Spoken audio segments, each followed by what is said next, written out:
As a veteran, what is it like for you to see the young guys just really take this game so seriously?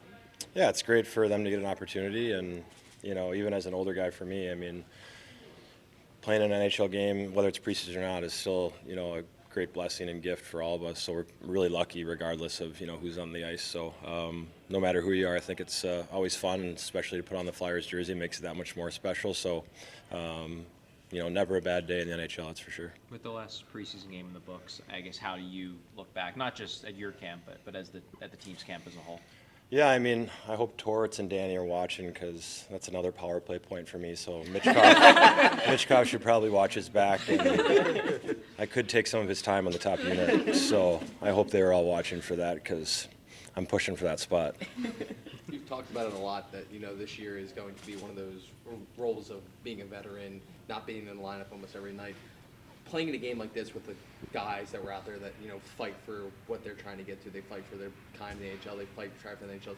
What does that mean that you're the veteran out there, that you're relied on during one of those games, that it's one of those situations where you're giving as much wisdom to them as they are kind of to you? Yeah, I mean, and Torts has been super transparent with me, and just letting me know, like, hey, I know you're playing tonight.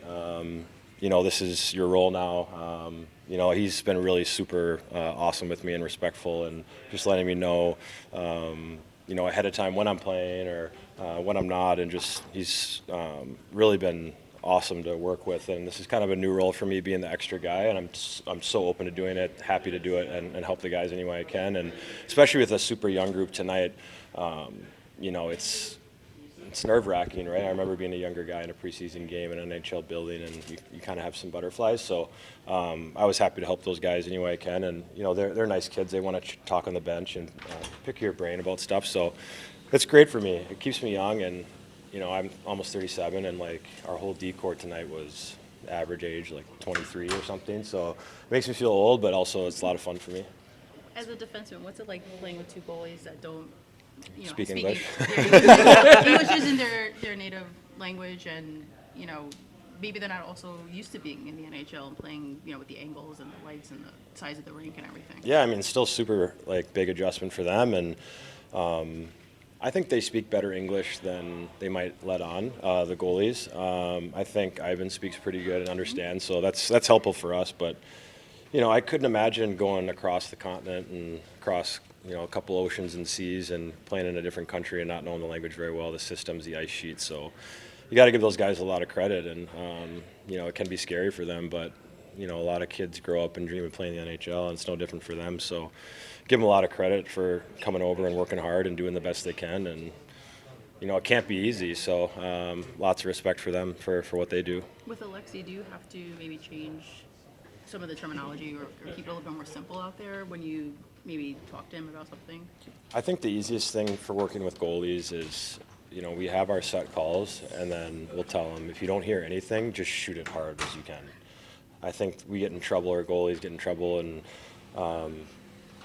when you hang on to it too long and maybe try and make, a cute play, when sometimes I think the best play is just hard and around. So that's kind of like our crutch. If you don't hear anything, just rip it. So I think the goalies, that's nice for them to know that they can kind of just fall back and rely on that. But, it's a learning process for them, too. Not only do they have to stop the puck, but they have to make plays with it, too, right? So they have a super tough job, and they played well tonight.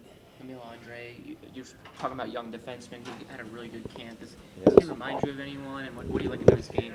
Yeah, I mean, he's really undersized, but I don't think that deters him from getting into areas that are hard to play in. So for him, I think played with a lot of confidence, and put up a lot of points in the minors, and he's kind of knocking on the door for an NHL spot, which is great. And, I think, he's earned everything he's got. He got a lot of minutes, a lot of power play time, and seemed like a confident player. Easy for me to play with him, which is helpful. So I tried to help him as much as I could, and he helped me, and I had fun playing with him in camp. So nice guy, and bright future for sure.